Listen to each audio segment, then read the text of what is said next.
So hello guys, तो आज हम देखने जा रहे हैं विडाल टेस्ट। तो विडाल टेस्ट में हम कब कराते हैं, कब परफॉर्म करते हैं। विडाल टेस्ट हमें जब जनरली सिम्टम हमें देखने को मिलता है हाई ग्रेड फीवर, यानी कि हाई ग्रेड फीवर है, fever 39 degree Celsius to 40 degree Celsius देखने के लिए मिलता है।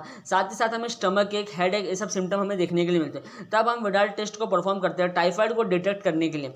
अब टाइफाइड को डिटेक्ट करने के लिए खाली विडाल टेस्ट ही परफॉर्म नहीं किया जाता, क्योंकि WHO की तरफ से कहा गया है कि Widal test is not reliable. So हमें और भी टेस्ट होते हैं, जैसे कि टाइफोडोंट होता है, ब्लड कल्चर होता है, स्टूल यूरिन कल्चर, और साथ ही साथ बोन मैरो टेस्ट में हम परफॉर्म करके देख सकते हैं विडाल पॉजिटिव है कि नहीं है। तो विडाल टेस्ट में हम क्या करते हैं, विडाल टेस्ट में हम जनरली ये देखते हैं कि जो हमारा सैल्मोनेला टाइफी बैक्टीरिया है, जिसकी वजह से टाइफाइड होता है, तो उसके अगेंस्ट ब्लड में एंटीबॉडीज प्रेजेंट है क्या। अगर प्रेजेंट है तो टाइफाइड इज पॉजिटिव। तो हम क्या करते हैं, जो हमारा सैल्मोनेला टाइफी होता है उसको दो एंटीजन होते हैं, सैल्मोनेला टाइफी ओ एंटीजन और सैल्मोनेला टाइफी एच एंटीजन। तो इनके जो रेशियो होते हैं, टाइट्रेट रेशियो होते हैं, टाइट्रेट रेशियो को हम देख करके ये अंदाजा लगाते हैं, हम मालूम करते हैं कि टाइफाइड इज पॉजिटिव और नॉट।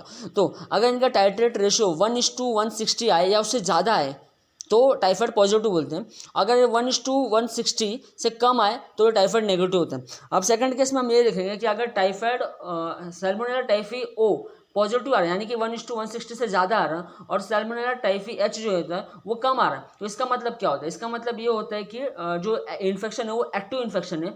और अगर एच ज़्यादा आए और ओ कम आए, यानी कि एच एंटीजन ज़्यादा आ रहा है और ओ एंटीजन कम आ रहा है, इसका मतलब ये है कि इन्फेक्शन पास्ट इन्फेक्शन है, इन्फेक्शन होकर जा चुका है। पेशेंट की इम्यूनिटी इतनी अच्छी थी कि पेशेंट में सिम्टम हमें देखने के लिए नहीं मिला। और अगर दोनों ही पॉजिटिव आ रहा है तो इन्फेक्शन कैसे एक्यूरेट इन्फेक्शन है।